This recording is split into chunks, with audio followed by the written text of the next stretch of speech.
Cecil B.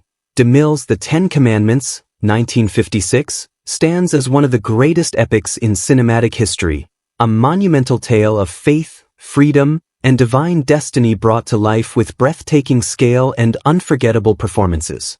Led by Charlton Heston's iconic portrayal of Moses, the film featured a star-studded cast whose work helped shape the golden age of Hollywood.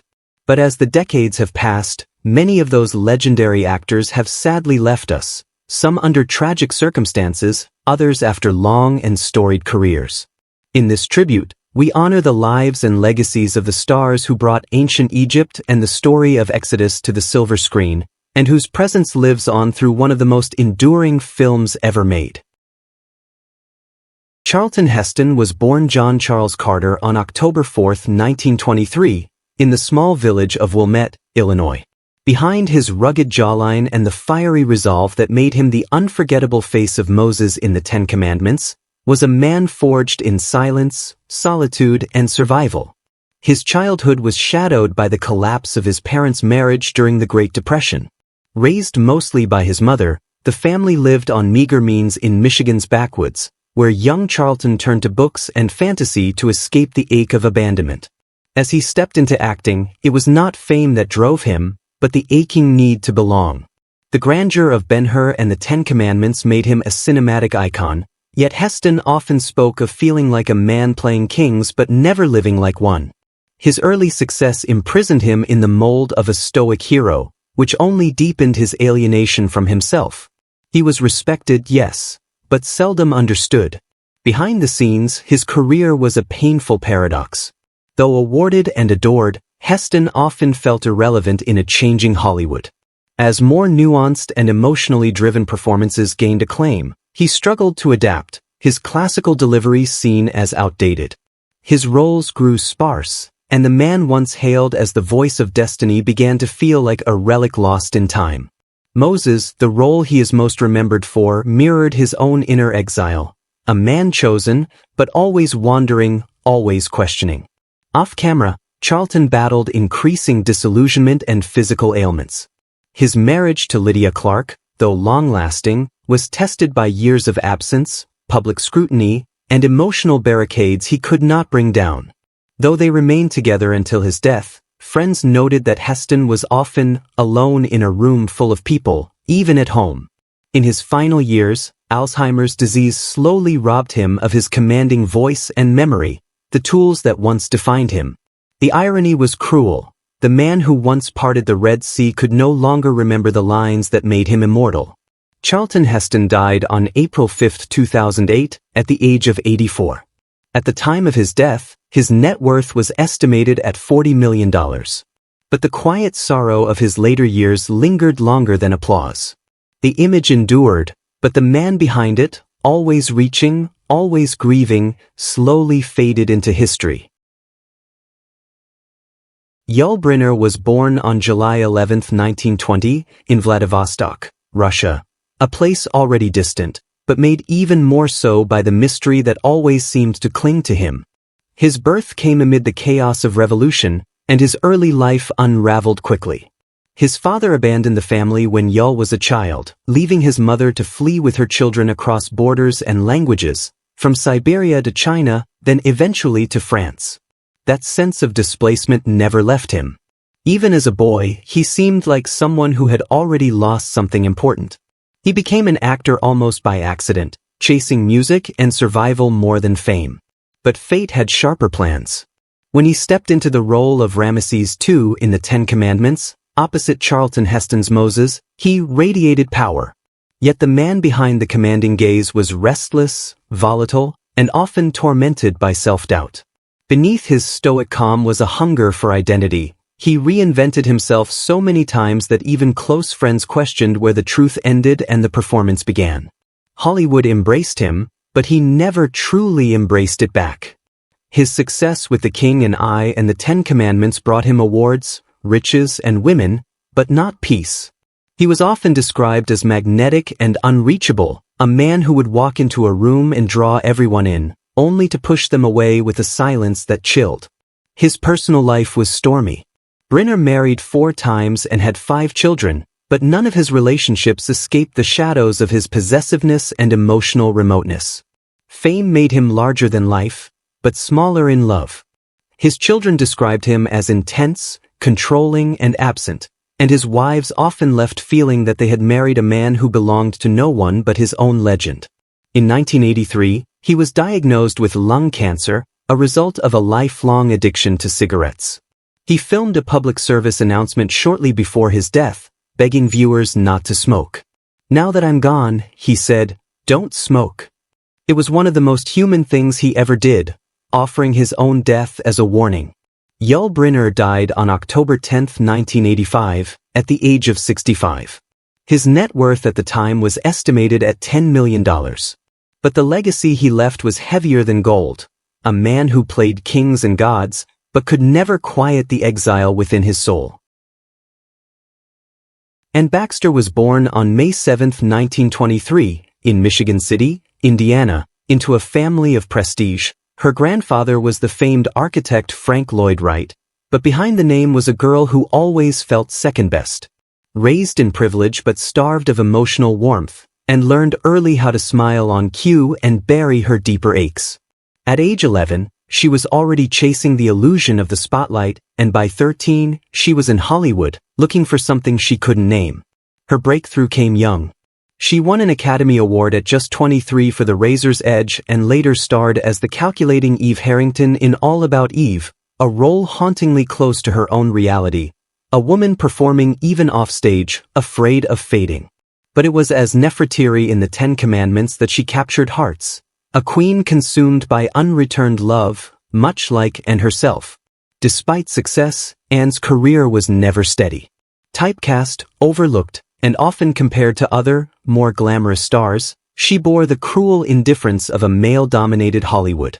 She admitted later that she often chose the wrong roles simply to survive, her name slowly slipping from the A-list.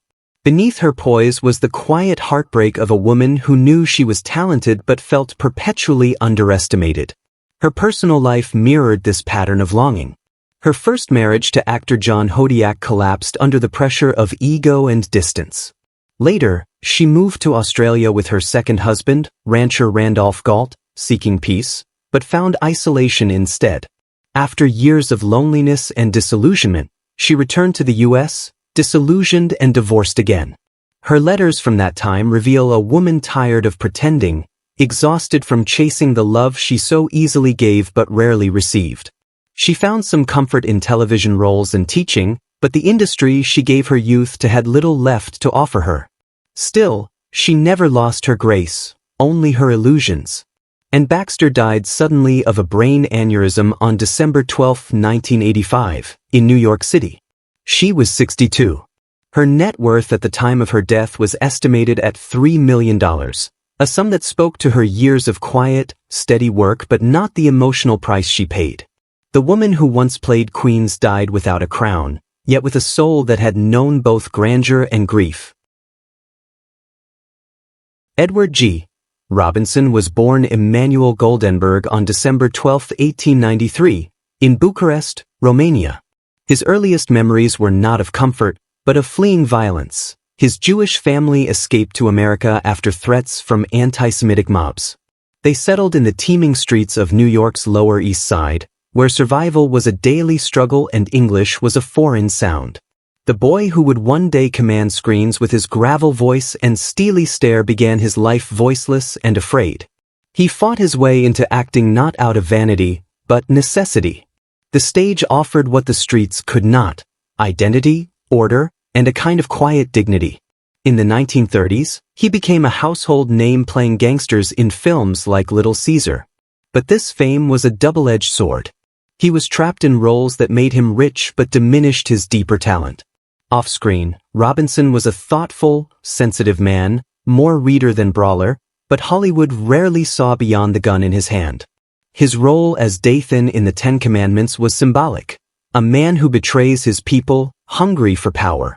But Robinson played him with such inner torment that the villain became oddly sympathetic. Perhaps because Edward himself knew the price of compromise. During the Red Scare of the 1950s, he was called before the House Un-American Activities Committee. Though never a communist, he was blacklisted and humiliated. It broke something in him. He never fully forgave the country he had loved so fiercely.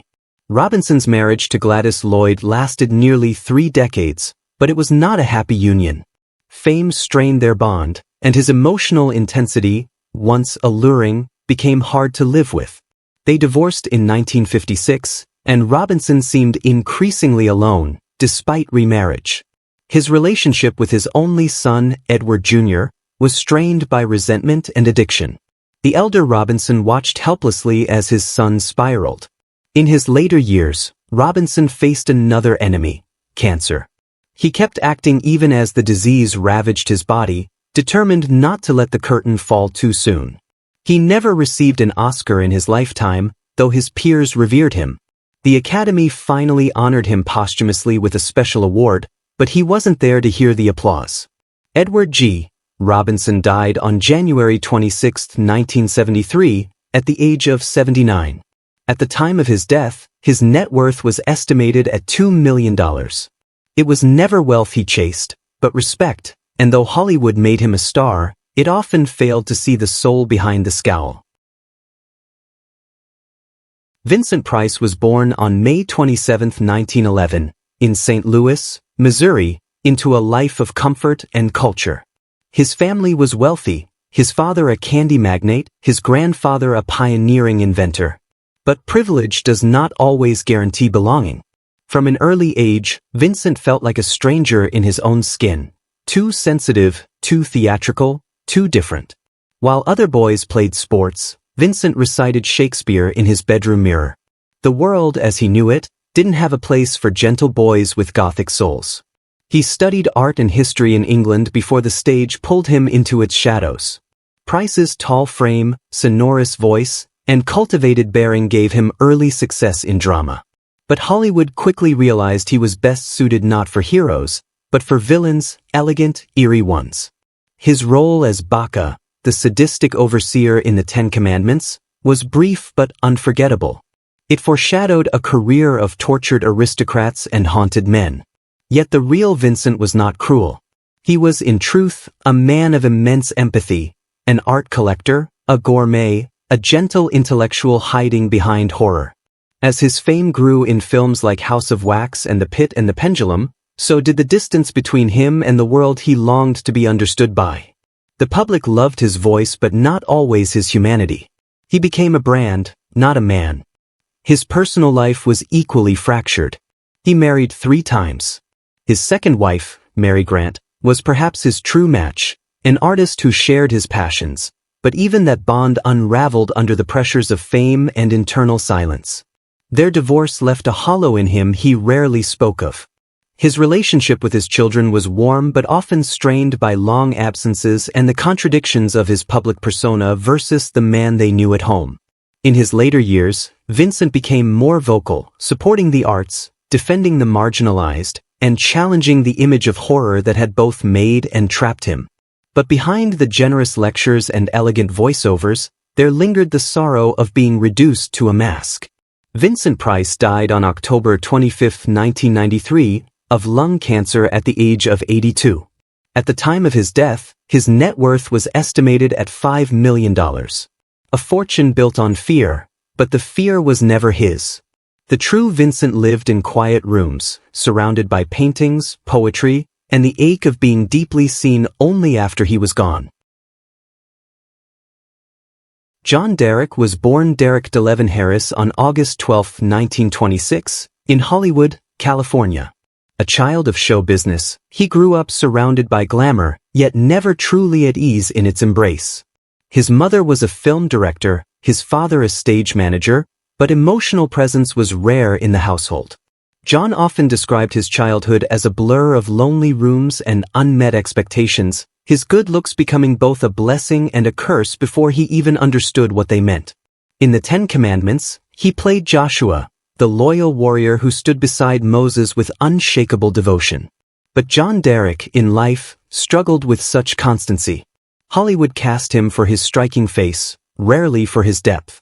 Though he longed to be taken seriously, he was dismissed as a pretty face, and that resentment festered. His early roles in epics never led to greatness, just more posing in the shadow of better actors. Derek eventually turned to directing, but his greatest notoriety came from his personal life. He married 4 times, including to Bo Derek, whom he controversially groomed from her teenage years. The scandal would follow them forever. His earlier marriages, to Patty Bayers and Ursula Andress, ended in bitter divorce. Fame to him was a slow erosion, turning love into control and passion into possession. As his directing career stalled and critical ridicule grew, John Derek withdrew from the spotlight. He spent his final years living quietly with Bo, far from the world that had both embraced and mocked him. He stopped acting, stopped directing, stopped seeking. John Derek died on May 22, 1998, from heart disease at age 71. At his death, his net worth was estimated at $5 million. A fortune built not just on art, but on illusion, the illusion of a man who was always more image than identity, searching for something real in a world that never looked past his face. Sir Cedric Hardwicke was born on February 19, 1893, in Lye, Worcestershire, England. Raised in a working-class family, he never quite forgot the cold hunger of his youth or the disappointment etched in his father's face when Cedric chose the theater over honest labor. That guilt never fully left him. It shaped the restraint, the distant dignity, that marked both his performances and his life. On screen in The 10 Commandments, he played Pharaoh Sethi, a monarch who hides tenderness beneath regal command. It was a role fitting for a man who always wore his emotions behind layers of control. Though knighted and respected, Cedric battled through a stage career that offered too little praise, and a Hollywood career that offered too little substance. He was often typecast, boxed in by his accent and posture. The praise he received came laced with condescension. His marriage to actress Helena Pickard ended in divorce after years of strain. His son, Edward Hardwicke, would later say that Cedric was a distant father, polite but never warm. He preferred solitude, literature, and long walks alone to noisy parties or intimate conversations. Fame, to Cedric, was not seductive but burdensome. He spent his last years in failing health, weary of a world he no longer recognized. Cedric Hardwicke died on August 6, 1964, at age 71, from chronic respiratory disease. His net worth was estimated at $1 million. He died quietly, far from the grand palaces of his roles, his legacy left in murmurs, not monuments. Born on February 10, 1897, in Adelaide, South Australia, Frances Margaret Anderson, known forever to the world as Judith Anderson, was a woman of unshakable presence on stage and screen. When she played Memnet in The 10 Commandments, 1956, there was something ancient in her voice, something buried and wounded in her eyes. She embodied tragedy because she lived it. Her childhood bore the imprints of early abandonment. Her father left when she was a child, and her mother, once affluent, struggled to support her daughter's education in the arts.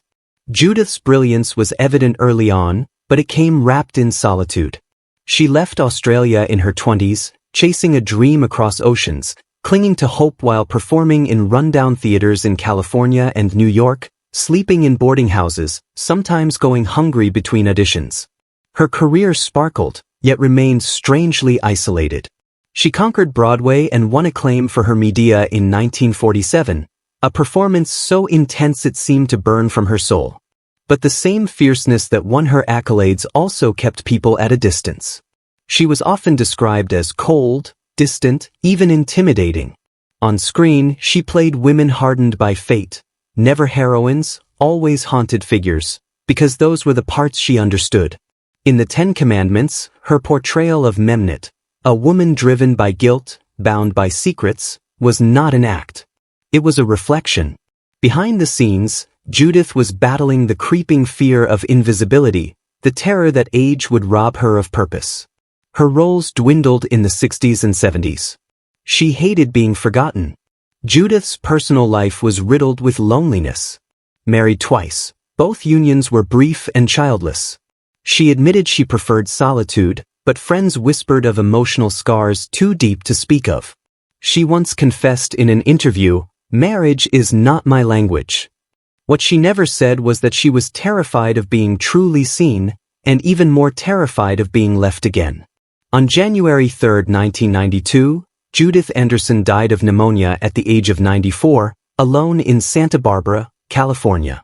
Her net worth was estimated at $1.5 million, modest by Hollywood standards but irrelevant to a woman whose wealth was measured in roles, not riches. Her ashes were scattered off Santa Barbara's coast, into the sea, into silence, into the vast unknown she had wrestled with her entire life. Nina Foch was born on April 20, 1924, in Leiden, Netherlands, the daughter of a classical pianist and a Dutch conductor who abandoned the family shortly after her birth. Raised by her mother in Manhattan, Nina grew up in the long shadows of music and melancholy. Despite a cultured upbringing, her early years were lonely, shaped by the silence of an absent father and the quiet despair of a mother who never fully recovered from the betrayal. Nina found escape in film reels and stage lights, where her stoic grace disguised a heart marked by abandonment. She became a star of the 1940s and 50s, often cast as the elegant, icy blonde, a woman in control, never in need. But it was all performance. Her role as Bithiah in The Ten Commandments, 1956, was a rare glimpse into the warmth she yearned to show. A princess filled with love for a child not her own, a woman capable of softness despite the cold walls around her. That was Nina. A woman aching to love, trained never to trust. Beneath the red carpets and tailored gowns, Nina's life was filled with creative triumphs but personal heartbreak. Her acting career soared, but she was passed over again and again for the recognition she deserved. She turned to teaching at USC, guiding hundreds of young actors while quietly watching her own opportunities vanish. Each lesson was both a gift and a reminder of what she had lost. Her marriages, 3 in total, were brief, fractured by her struggle to be vulnerable. She had 1 son, but her relationships were marked by emotional restraint. She feared intimacy as much as she craved it. Friends spoke of her as distant, regal, almost untouchable, traits that made her unforgettable on screen, but unreachable in life. In her final years, she suffered from a blood disorder that left her increasingly frail. On December 5, 2008, Nina Foch died in Los Angeles from complications of myelodysplasia at the age of 84. Her net worth at the time of her death was estimated at $3 million, a sum earned from decades in film, television, and the classroom. But money meant little to her. What haunted Nina wasn't the absence of fortune, but the silence after the applause, and the realization that even the grandest performances cannot shield one from the ache of being unloved. Martha Ellen Scott was born on September 22, 1912, in Jamesport, Missouri, a quiet farm town where winters were long and hopes often froze before they ever bloomed. Her father died when she was just 7. That loss carved a deep loneliness in her, a sense that nothing in life would be permanent. Raised by her widowed mother during the tail end of World War I and the looming grip of the Depression, Martha found refuge in imagination and performance. Theater was her only escape from a life defined by silence, grief, and survival. She rose to prominence on Broadway and then in Hollywood, earning an Oscar nomination for Our Town, 1940, where she played Emily, wide-eyed, hopeful, deemed. But Martha would spend her career cast in the same mold. The noble, sacrificial mother, never the leading lady of her own life. By the time she played Jochebed in The Ten Commandments, 1956, she had perfected the role of the mother who must give her child away. It was not fiction, it was prophecy. The pain on her face in that film wasn't acting. It was memory. Martha's personal life was filled with quiet heartbreak. Her first marriage ended in divorce, leaving her to raise a son largely on her own while struggling to maintain a career in an industry that had little mercy for aging actresses. She remarried, but even that relationship was marked by long separations, emotional distance, and the overwhelming pressure of sustaining a family in the shadow of fame. Behind her gentle smile was a woman who bore everything for others and received very little in return. Though she continued acting well into her later years, Martha often found herself in thankless roles. She co-founded the Valley Players Guild to create work for herself and others, but even that, in time, faded into obscurity. She watched the industry change around her, leaving her behind like a relic too soft for modern tastes. On May 28, 2003, Martha Scott died in Van Nuys, California, from natural causes at the age of 90. Her net worth was estimated at $500,000. Not much, considering a lifetime in Hollywood, but Martha never measured success in dollars. What she longed for was connection, permanence, things that always seemed just out of reach. Like Jochebed, she gave everything she had, and in the end, slipped quietly into history, remembered mostly for the strength of characters she played and the silence she endured. Which character from the 10 Commandments, 1956, holds a special place in your heart? How does it make you feel knowing that some of the beloved cast members are no longer with us? We'd love to hear your thoughts. Feel free to share them in the comments below. If you've been enjoying this content, please like the video, subscribe to the channel, and hit the notification bell so you never miss an update. Thank you for watching.